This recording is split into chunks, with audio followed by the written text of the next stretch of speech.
ભાવનગર શહેરમાં ખિદમતે ખલ્ક કમિટી દ્વારા દર વર્ષે મક્કા મદીનાની યાત્રા માટે એક ડ્રો કરવામાં આવે છે। તેમાં જે ગરીબ અને પછાત વર્ગના લોકો હોય તેને ઉમરાહ કરવા જવા માટે સંપૂર્ણ ખર્ચ પૂરો પાડવામાં આવે છે તેવા 40 જેટલા લોકોને રવાના કરાયા હતા। ભાવનગર શહેરમાં ખિદમતે ખલ્ક કમિટી દ્વારા આર્થિક રીતે નબળા અને મજૂરી કામ કરીને જીવન જીવતા લોકોને મક્કા મદીના શરીફ ઉમરાહ માટે પાસપોર્ટથી લઈને દરેક પ્રકારની સુવિધાઓ કરી આપ્યા બાદ 15 દિવસ માટે યાત્રાએ મોકલવામાં આવે છે, જેઓની આજે રવાનગી કરવામાં આવી હતી।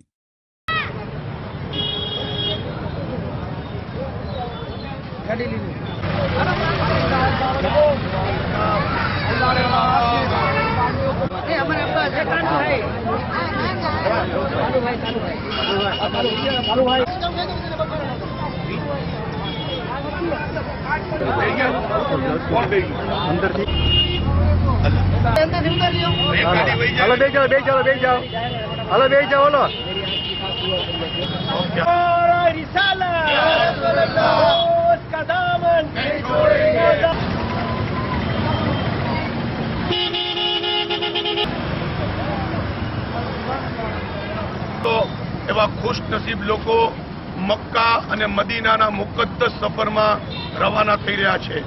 તો આ ખુશીના મોકા ઉપર તમામ લોકો આજે ભેગા થયા છે। આ મુકદ્દસ સફર ઉપર તમામ લોકો રવાના થઈ ગયા છે। દુઆ કરજો કે અલ્લાહ પાક એ લોકોનો સફર આસાન કરે અને આવતા વર્ષે આની કરતા વધારે લોકોને મોકલી એવી મારી ટીમને અલ્લાહ અને તૌફીક આપે અને હિંમત આપે।